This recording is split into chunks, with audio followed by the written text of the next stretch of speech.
I am so happy to have on Dr. Mary Talley Bowden today, who is based out of Houston, Texas, if I'm correct. What sparked your interest in becoming a doctor?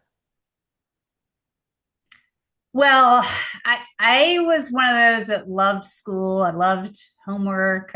I liked the achievement aspect. I liked making good grades. It was rewarding for me, and I honed in on the sciences. So I really found that very interesting. It wasn't boring for me. It just sparked curiosity for me. And then I knew I wanted to have a career. And I remember thinking, oh my gosh, I could never be a doctor. Like that's just too hard. But then little by little, you just keep plugging away and you work at it. And before you know it, you're there. So yeah, it was sort of a myriad of things. But I think if you're driven and you're curious, and I would just recommend, follow your curiosities more than anything. So if you're curious about something, you find yourself doing a lot of searching on the internet about a certain subject, that's a clue that that's a good area to focus on for your career.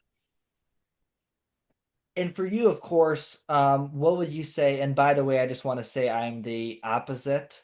I'm a communications major. So being social, it doesn't always tie into liking math. Lucky for me, there are some pros to the artificial intelligence age where I can become better at math and even sciences. So I'm the opposite of you in that regard. But what is something that is so important, in your opinion, to youth? And really anybody, but specifically youth, about being healthy from an important point in your life. What's your thought? I have four kids and they're all boys and they're hard to control. So the way I look at it is moderation. Um, you know, don't overdo it in one way or in one direction or the other. So there are people that go overboard on their health and they worry about every little thing they put in their mouth. That's usually not the case for young people, but there are people like that. And then there's the other extreme where they never think about anything they put in their mouth.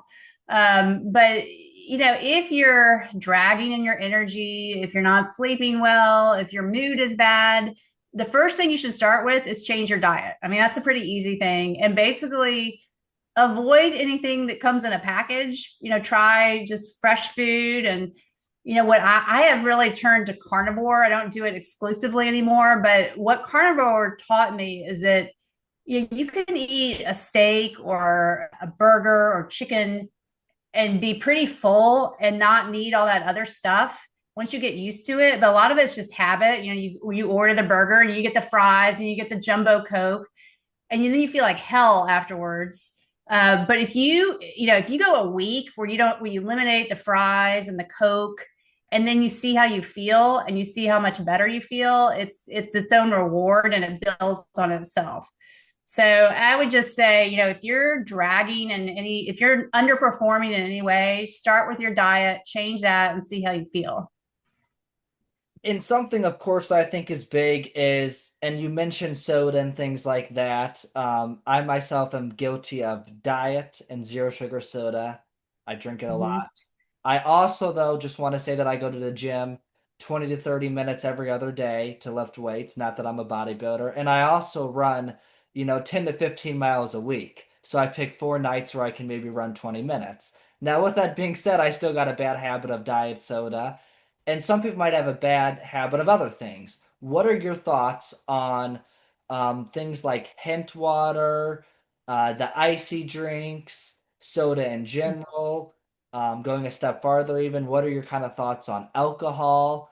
I am in college, so I'll leave it at that. But what are your thoughts in general on that?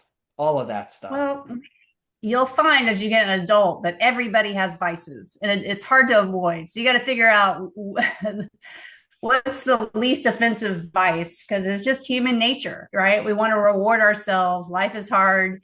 You've studied for 3 hours, and hell, if you want a diet coke, then I mean there are a lot worse things you could be doing. So I'm not saying that it's great, but I also say give yourself a break. And you are doing so much. I mean, gosh, you're exercising like crazy. You're exercising way more than I do.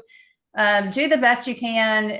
Awareness is step one. You know that it's not there are better choices, but also give yourself a break because it's better to be addicted to Diet Coke than a lot of other things. Alcohol, yeah, you just got to be careful that you don't overdo it, especially in college. You can get really carried away, and you just don't want to end up, in the hospital or hurting somebody or hurting somebody else because you've had too much.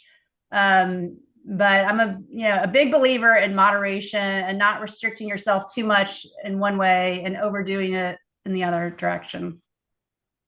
And of course, what are your thoughts on some of these newer products out there? By the way, I'm not even going to ask you your thoughts on beer because that's been around for forever and people can make their own choices off of that, as well as wine and vodka and things like that. But what are your thoughts on kind of newer drinks that are coming out? Some people, and this is also in the alcohol industry, is you got these sweet teas coming out, things like that, and they try to pitch it as being healthier and not just in the Mhm. alcohol category, but also, sweet teas in general or zero sugar stuff with Gatorade and things like that. And then newer things such as hemp water. I'm also guilty of hemp water. What are your thoughts on things like that? Yeah, it's hard. There's so many temptations out there, and basically all that artificial stuff is probably not good for you. If you have to have it, balance it with just water as much as you can. So if you're gonna poison yourself, dilute it with a lot of water. But it's understandable, and the less artificial stuff you put in your body, the better. I'm hearing that, and it's I don't lie, so it's a little hard to hear that I'm not gonna lie to you about that. And something that I think is very interesting is a lot of people I feel like they don't think that exercising matters or they're scared to be judged. I'm somebody where if I see somebody at the gym next to me, if they're doing 5 pounds less than me, great. If they're doing 5 pounds more than me, great. Good for them. As long as you're getting in the gym, I don't care if you are considered way overweight or if you're too skinny. I think if you're going to the gym, even if you're doing a 5 minute bicep workout or 5 minutes on a treadmill, you're doing something to stay healthy or at least improve towards your goal. What is the most important thing about exercising from a medical and a mindset standpoint, in your opinion? It's always painful to make yourself do it, but you never regret it when you do it. Like afterwards, you feel so much better. So it is the single most important thing you can do for your mood. Single most important thing you can do for your sleep. It energizes you. So think of it that way rather than, okay, if I exercise 5 days a week, then I might live a week longer. Think of it what immediately does to your mood and your energy level. So what I'll do when I'm dragging, it's always the afternoon. I get home from work, I'm just dying. And if I make myself even just do like, I'll do push-ups in my room when I'm, sitting at the computer and I'm just, okay, am I going to get a Diet Coke or am I going to do 20 push-ups? And I try to do the 20 push-ups and I feel a lot better than I would if I drank the Diet Coke. So it doesn't have to be a lot. So it's really the best thing you can do for your mood and your energy and your performance in general.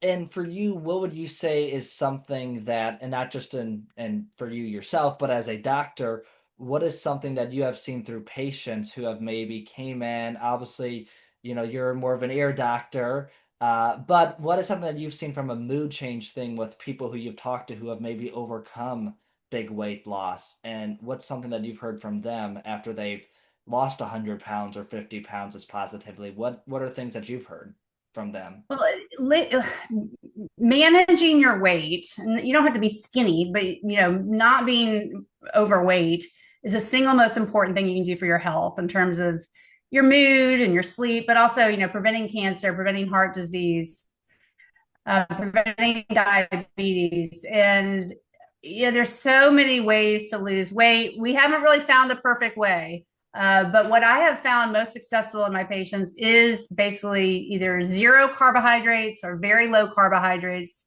where you go into ketosis. Ketosis helps you burn the fat. I don't think that's being played out enough. The people with the big microphones, a lot of people are just going straight to Ozempic and those sorts of things, which I really am not a big fan of. But I would say, if you go carnivore or you go keto, you will get a lot of that, the fresh food. I mean, I eat 3 eggs for breakfast every morning. I eat a steak almost every day. I don't eat a bunch of stuff that comes out of a package. I don't, and you don't have to eat fruits and vegetables either if you don't like that. It's a very simple diet, but and you get away from that. Okay, food is always a reward. Food just becomes a source of energy, and you figure out other ways to find pleasure when you get very simple with your diet. I appreciate you mentioning that and sharing your thoughts on that and kind of how you have created your diet in your life and things like that and what you decide to eat on a daily basis. The other thing I just wanted to touch on briefly was, and I'm not a vegan or a vegetarian myself, but what do you think of that? Obviously, I've heard a lot of mixed reviews on it based off your experience in the medical field. What's your kind of opinion on that? And Well, like I said, we don't know the perfect diet. If we did, it'd be very simple. No one would be overweight and problem solved. Yeah, the good thing about being a vegan or vegetarian is you're more likely to eat the fresh food, which I think is good. I think there are people that say it works really well for them, and everybody's unique. So if it works well for you and you have the energy and you can maintain it, then sure. I don't see anything wrong with it. But I'm leaning more towards carnivore just because I do think sugar and even complex carbohydrates, they raise your insulin level, and it just that the insulin, when it raises, it stores fat. So you trying to get your insulin level down is good. You're less likely to store the fat. And if you are already healthy and you go vegetarian or vegan, you're probably totally fine because our bodies can adapt to a lot of diets. I think you kind of made you made a big point there of, what works for you, because there is, as you've said, not that perfect study yet to know how to lose weight completely and things like that. So I appreciate you giving a really thoughtful answer on that. And then kind of the last thing I wanted to touch on is, of course, you're known for something with COVID and things like that. You've appeared on the Joe Rogan Experience, Tucker Carlson show. I have a lot of respect for Tucker Carlson myself. I've sat across from him at dinner, and he's an amazing guy, and he's really true to what he says. But with COVID and everything like that, um, what is something that was personal to you that you were kind of disappointed by when they were saying things about you that weren't true? Yeah, I mean, everything that I've come out publicly with is based on what I've seen firsthand after treating thousands of COVID patients. So it offends me because I'm not, I'm just reporting exactly what I'm seeing. And I have extensive experience at this point. I mean, you become an expert when you treat thousands of people with the same disease. I mean, I've never done that in my career. I probably never will again, where you just see all I saw was COVID patients for a few years, and I saw a lot of them. We were open 7 days a week for a while. So that bothers me. And then, I just got called all sorts of names without people really listening to what I was saying. But it was very eye-opening. And I would encourage, I went through a very rough part. There was a time where I was, scared to go out in public, basically. But now I'm glad I got through it. You push through all that, and now I feel very good about coming out and speaking out and sharing what I was seeing firsthand. And something else I just wanted to ask real quick is, did you ever get asked, or any of your colleagues who shared some of the same views, did you ever get asked by the NIH or the CDC to talk to Dr. Anthony Fauci or No, and that's the other thing. The people calling all the shots were not seeing COVID patients. And they certainly weren't listening to us, and they were not treating COVID patients. And just completely, yeah. I mean, not only did they not want to meet with us, we're pretty sure that they actively worked to, silence us and censor us. And that's a big reason why somebody like RFK Jr. Is now in charge of the Health and Human Services. Of course, there's still disagreements about handlings of things, but certainly there was a big force of people that did not appreciate everything that had gone on. And look, I think Dr. Fauci is educated. Anybody who can get a medical license, as you would agree, is has done something. They've passed tests. They know more than the average person. And I have great respect in that regard. But I think when I saw doctors being suppressed or nurses being fired for not taking the vaccine, as somebody who gets my flu shot every year and has got all my shots to be in college where I'm at today and got all my shots to go to K through 12 school, I was a little skeptic. And I had COVID where I couldn't smell for 5 days. Anybody who said that it was completely fake is, I hate to say this in my opinion, an idiot.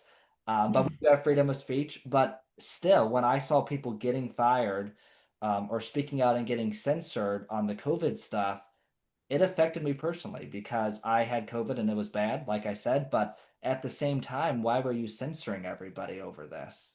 And why was the vaccine rushed out so quickly to get approval, especially for pregnant people, which you've talked about?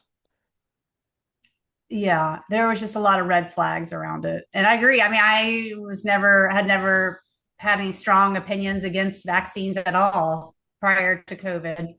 And I had an open mind about the shot, actually. I had an open mind about it all. I just wanted people to get better. And so I personally did not get it, but I almost got it. And I didn't knee jerk say, don't get it. I just kind of watched to see what's going to happen. And then I started seeing all these people coming in with really bad injuries from these shots. Like I've never seen anything like it with other vaccines. And yeah, like I said, all this is firsthand what I'm seeing personally. And most doctors are answering to somebody else. They have a boss, and so they have to be more careful about what they speak out against. And I'm my own boss. I'm independent, so that allowed me to say things that a lot of other doctors weren't willing to say. And getting to kind of my last point, obviously, that reflects on what you just said, is how do you think we can restore faith in public health?